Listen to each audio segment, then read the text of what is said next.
हजरत ईसा अलैहिस्सलाम के पास एक शख्स आया तो उसने आके कहा मैंने आपके साथ रहना है। आप फरमाने लगे दुनियादार बन के रहोगे कि दीनदार? कहने लगा जी दीनदार बन के रहूंगा। फरमाने लगे दुनिया की तलब न करना वरना मेरी सोबत में नहीं रह सको। आप पहले दिन ही कहने लगे चल आजा रोटी खा ले।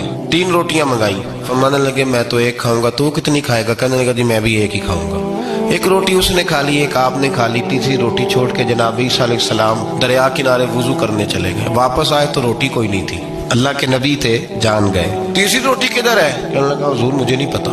फरमाने लगे तुझे पता है पर तू बता नहीं रहा। आपने ना रेत इकट्ठी की, 3 हिस्सों में रेत जमा कर ली और फिर उस पर कुछ पढ़ के फूका तो वो सोना बन गई। आप फरमाने लगे ये सोना तेरा, एक ढेरी तेरी, एक मेरी और तीसरी उसकी जिसने तीसरी रोटी खाई है। कहने लगा जी मैंने ही खाई है।